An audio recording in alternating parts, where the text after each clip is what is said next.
What's up, everybody? It's time for the main event. I'm here with my man, Pete Eisenman from Fountain. We will call you the salesman. You are a salesman. You're the head salesman over there. How long have you been with Fountain for? For a little over 4 years. Okay. Why, like when you first came over to Fountain, which were you working over at Fountain? So CEO Sean Bear, I've worked with him for the last 15 years. Recruited me over to Fountain.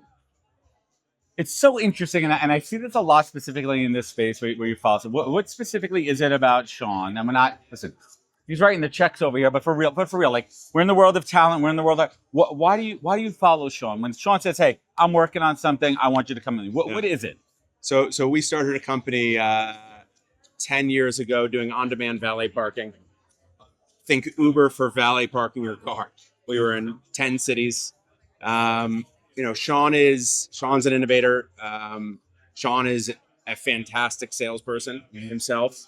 And he cares, deeply about solving problems. And that's something that you want to go work with. There Closer? No, the play close. So let's talk about Fountain for a moment. Absolutely. Here. This is a very loud and competitive space. Fountain has established itself as a leader for a reason. We're talking big clients. We're talking the UPSs of the world. What is it that makes Fountain different than the other frontline high volume hiring out there? So I think it's focus. I also think it's our history and our roots. We started, our primary customer was gig companies who in 2020, 2021 were hiring hundreds of thousands of people a year, right? When everybody was sitting at their home, they were delivering goods, and those companies were growing gangbusters. And so our roots are in high volume, right? Because in order to sustain that scale, they needed a vendor who could support that scale. We sort of, as that was sort of the sugar high of, zero interest rates, tons of venture capital in the gig space, we started working with customers like UPS, right? Where we could continue this scale story of hiring hundreds of thousands of people with very minimal human intervention, or we'll say it on the opposite, high levels of automation that allows them to hire it.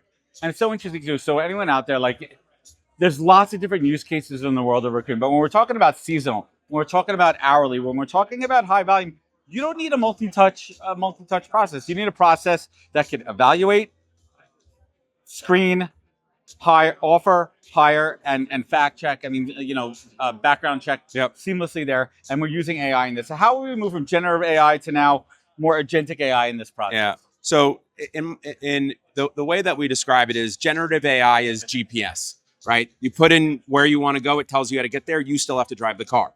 Agentic AI is you put in your location, a Waymo or autonomous vehicle picks you up and then delivers you to the location you're trying to get to, right? So how do you have an agent operating autonomously on your behalf to complete a set of actions, right? And so the way in which the world is moving is software needs to be agentic, right? We're moving away from the world in which people are pushing buttons to get work done to having this software operate based on a set of instructions and complete it for you. Right. So this is obviously moving us towards the world of speed. Speed's important. How has speed really become the competitive advantage with the tools behind the screen here with Fountain? Yeah. So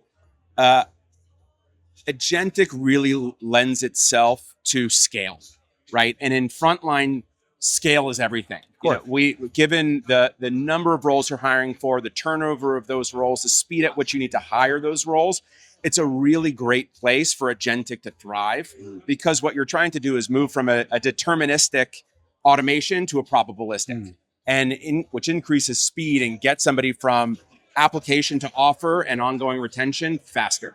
Okay, so now we're talking about speed here. Let's talk about the candidate experience in all of this. You've been with the company long enough, you've seen the evolution.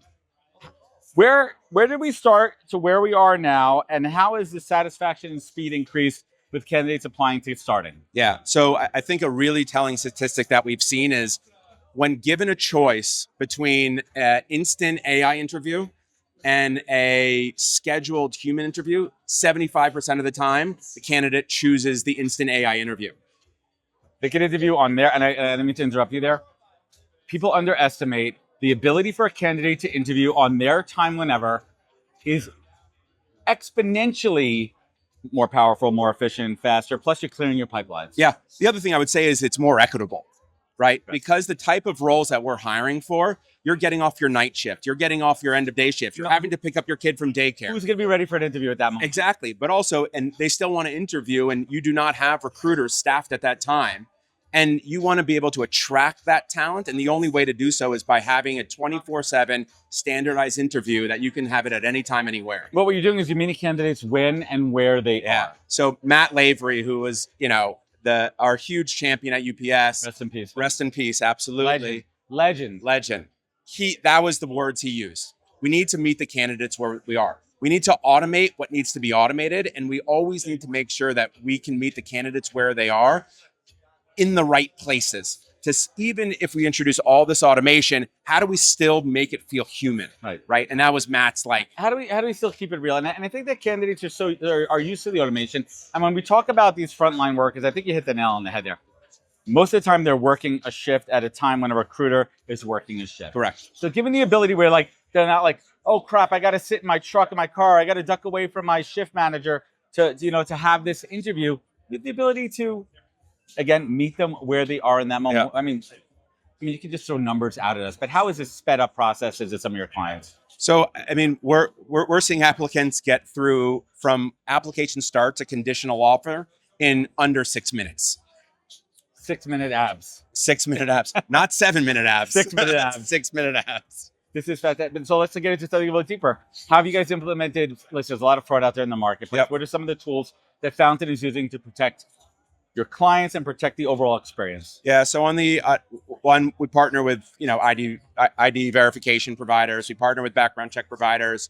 There are ways in which we can require video for the AI interview and avoid screen switching, so we know they are who they are.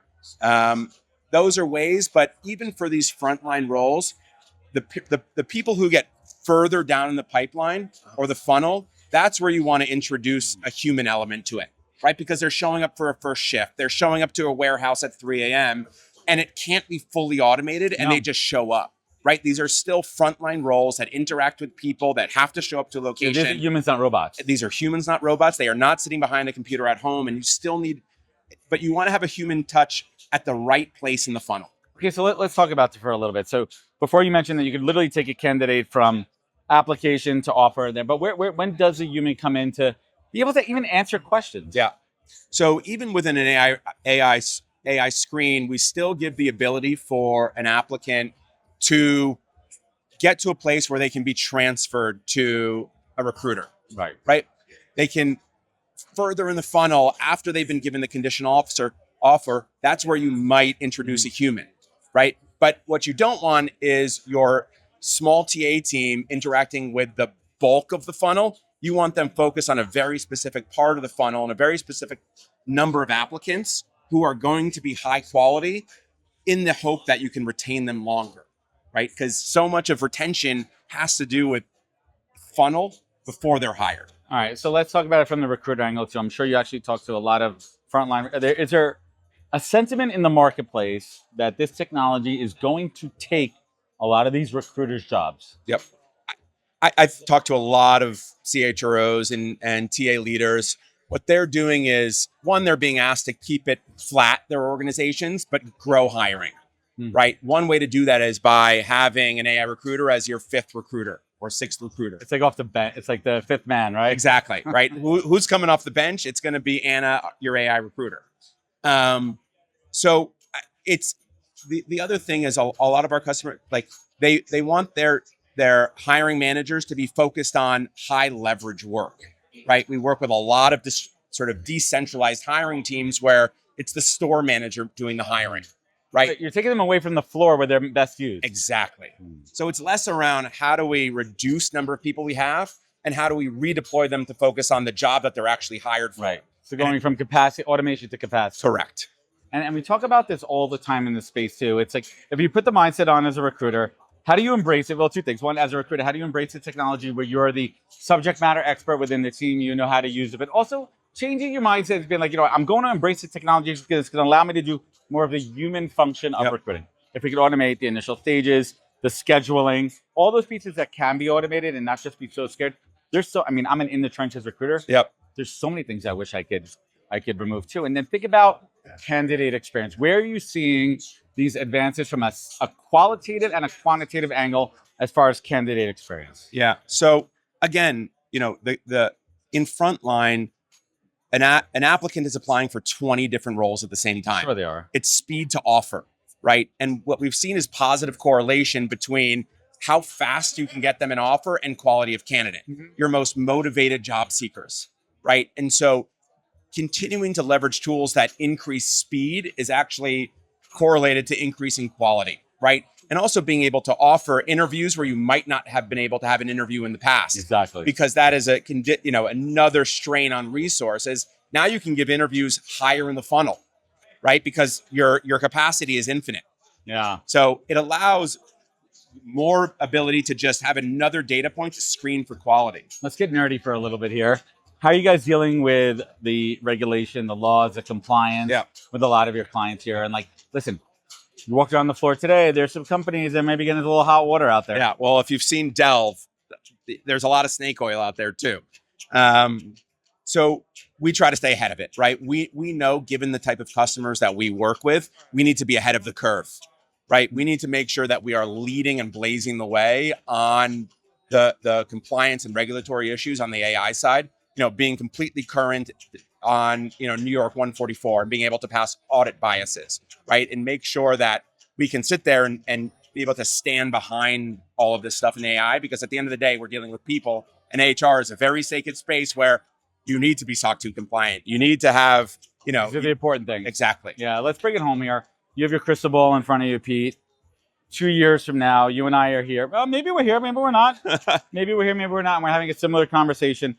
What's the next big wave of innovation in this space when it comes to utilizing AI for frontline hiring? It's a great question. Part of me, I don't know, right? Okay, that's why we have a crystal ball here. Absolutely. So I think what you're going to see is there's a couple pieces. One, it's going to be an expectation that your software is taking away all these tasks from you. Your recruiters are no longer going to be living in a world in which they are in a piece of software pushing buttons, right? Everything is going to be outcome-based and value-based, where they're saying, I need to hire 5 people in this store, in this market. Build me the hiring plan, build me the sourcing strategy. Go ahead. No, keep going. My brain is spinning over here as you're talking. Build me the highly optimized funnel. Okay, I'm going to take a look at it. I'm going to prove it, and then it's going to go. Right. And that's in a 6 to 12 month stake. In 2 years, I think teams are going to continue to be able to scale in a way that they haven't been able to ever.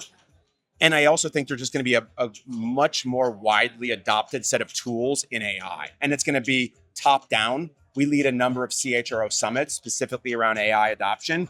The key insight out of all of this is all of these initiatives need to come top down. They have to. The CHRO needs to be the tinkerer in chief and say, I'm doing this stuff, you all should too. We've asked them many a times, what is the biggest friction in AI adoption within your organization? The immediate reaction is, it's got to be legal or IT. It's not. It is mid-level managers who do not want to adopt these tools because they don't want to replace their jobs. They don't want to learn something new. They just want to do their job and go home. And it needs to be a top-down level push to say, these are the tools that we're adopting, and this is how we adopt them, because our life depends on it, right? Our career depends on it, if you will. Well, it's a fascinating space. Pete, I want to thank you so much for joining us. Absolutely. Today. Thank you for supporting the podcast over the last couple of years. We love the podcast. I'm a big fan of Fountain. And where could everyone find out more about Fountain? Fountain.com. You can find me at pete@fountain.com. Would love to have a conversation with you. Awesome. Thank you, Adam. Appreciate it. Absolutely. This is going to be a wrap on night one. We're here at Delilah's. I'd like to thank my friends over at Fountain for inviting me and the podcast. We've had some incredible conversations tonight. I can't wait to share all of them with you. Remember to find out more at fountain.com. And don't forget to check out the podcast. Have a great night, everybody.